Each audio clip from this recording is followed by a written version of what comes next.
शादी के हो गए 40 वर्ष शादी के हो गए और औलाद है ही नहीं। डॉक्टर ने भी हाथ, तब आखिरी में एक काम चालू करो, प्रदोष का दिन दोनों पति पत्नी व्रत चालू कर दो प्रदोष का, और प्रदोष काल में शाम के समय जाकर एक ही दिए में दो लंबी बाती जानते हो ना, रुई की लंबी कपास की बाती दोनों बाती एक ही दिए में रखकर पति पत्नी दोनों उसको प्रज्वलित करना प्रारंभ करें, बाबा संतान देकर ही रहेगा, औलाद आएगी ही। क्यों हम भगवान के मंदिर में दीप प्रज्वलित करते हैं, क्यों हम भगवान के मंदिर में दीप लगाते हैं? उसका कारण केवल एक होता है कि तेरी ज्योति और मुझ में जो तूने ज्योति दी है वो दोनों ज्योति का मिलन तेरे सम्मुख में हो जाए। जब मैं ये ज्योति प्रकट करूं तो हे मेरे भोलेनाथ, हे मेरी माँ जगत जननी दुर्गा भवानी, हे मेरे कृष्ण कन्हैया, हे मेरे राम, हे मेरे बुढ़ादेव, ऐसी कृपा करना कि तुम्हारे भीतर की जो ज्योति है इस मेरी आत्म ज्योति का कल्याण करे और मुझे संसार से आनंद कराकर लगाना, दीप प्रकट करना, ज्योति जलाना, ज्योत जलाना या दिया लगाना, ये हमको एक अलग से ऊर्जा देता है। महीने प्रदोष आती है, 12 महीने आती है। अगर व्यापार ना चले, दुख तकलीफ ज्यादा हो, कष्ट ज्यादा हो, बहुत टेंशन जिंदगी में चल रहा हो, कहीं मत जाना। प्रत्येक महीने प्रदोष आती है, हर महीने शिवरात्रि प्रदोष आती है। 1 लोटा पानी, 5 बेलपत्र,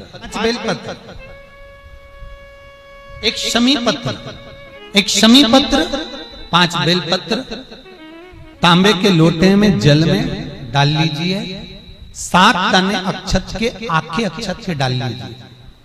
और प्रदोष काल में, प्रदोष काल जो शाम का समय होता है, प्रदोष काल में भगवान शंकर के मंदिर जाकर पांव में चप्पल पहनकर ना जाइए, घर में घी का दिया लगाकर कलश लेकर शिव के मंदिर में चले जाइए। शिव मंदिर में दिया नहीं लगाना है, आपको केवल घर में दिया लगाकर जाना है। और शंकर जी के मंदिर में वो ऐसा कैसा ही पानी पूरा उंडेल कर डालकर शिवलिंग पर आ जाए, झोली पसार कर प्रणाम करिए। शंकर की देहली पर 2 मिनट बैठकर ओम नमः शिवाय का स्मरण कर। ओम नमः शिवाय भी आपको बोलना बताया था कि सौभाग्यवती नारी स्त्री नमः शिवाय ओम बोले और पुरुष ओम नमः शिवाय। स्कंद पुराण कहती है, शिव महापुराण कहती है, अगर आपने 2 या 3 या 4 प्रदोष ही कर लिए तो मेरा महाकाल बाबा आपकी जिक्र नहीं कर, बीच में नहीं छोड़ना। अब जिस महीने में जो प्रदोष पड़ा करे, जब प्रदोष पड़े, बन सके 1 बेलपत्र, बन सके 5 बेलपत्र, शमी पत्र, हरा मूंग, बेलपत्र, एक कलश के अंदर थोड़ा सा पानी लेकर 1 बेलपत्र, हरा मूंग, शमी पत्र डालकर और उसमें थोड़ा सा गुड़ डालकर भगवान शिव का स्मरण कर कर प्रदोष काल में, मान लो कोई काम आपका बहुत जरूरी है, बहुत दिनों से आप थक गए हैं, नहीं हो रहा, कर्जा बढ़ रहा है, धन नहीं आ रहा, व्यापार नहीं चढ़ रहा, या कोई समस्या बहुत प्रबल है, कोई एग्जाम में बैठ रहे हो नहीं हो रहा, परीक्षा भी दे दी है, रिजल्ट आने ही वाला है, तो भी प्रदोष काल में, प्रदोष के समय वो जल, मूंग, शमी पत्र और बेलपत्र और गुड़ का शंकर के शिवलिंग को समर्पित करना प्रारंभ कर दो। 2 या 3 प्रदोष करोगे, बाबा आपकी मनोकामना शीघ्र पूर्ण कर देगा। 2 या 3 करो। प्रदोष का अगर दिन हो और प्रदोष काल का समय हो और एग्जाम प्रदोष के बाद हो, या आपको तारीख मालूम पड़ जाए, उसके पहले अगर 15 दिन 20 दिन पहले भी प्रदोष पड़ रही हो, तो बेलपत्री समभागी बना। समभागी मतलब ये जो चिकना वाला पत्ता होता है बेलपत्री का, सीधा वाला भाग, और इस पत्ती का भी सीधा भाग, ये दोनों जो बेलपत्री के चिकने भाग होते हैं महाराज, ये बेलपत्री का जो चिकना भाग है और ये चिकना भाग है, इन दोनों में लाल चंदन लगाकर बेलपत्री के भाग को जोड़ना। इस भाग को अपने हस्त कमल में रखकर उल्टा हाथ उस पर रखकर भगवान देव अधिदेव महादेव के 12 ज्योतिर्लिंग का स्मरण करना।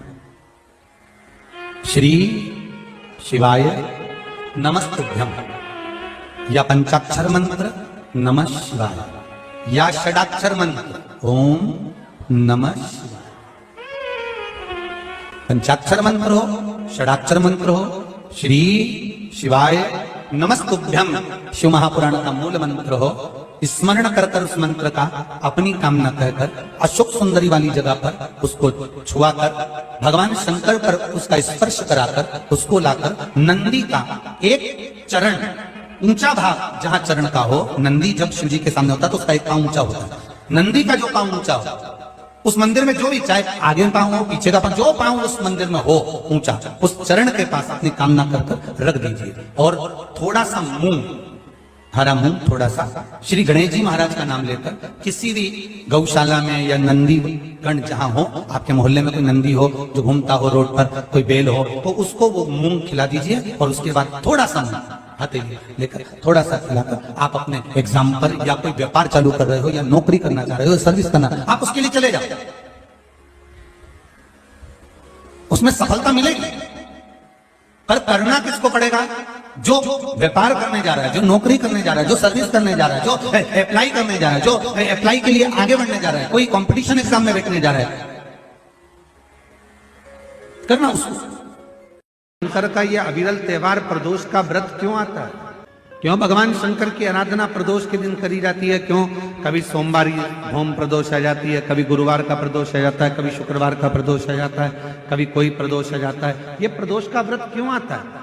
उसका एक कारण है, भगवान शंकर प्रदोष का व्रत धारण कर कर फिर अगला जो दिन होता है उस दिन मेरे शंकर भगवान अपने सारे गणों के साथ नंदी, भृंगी, श्रृंगी, नर, गंधर्व, अप्सरा, किन्नर, देवता, पशु, पक्षी जितने भी होते हैं मेरे शिव, सबके साथ बैठकर अपना महाप्रसाद ग्रहण करते हैं। साथ बैठने पर हमारा क्लेश समाप्त होगा।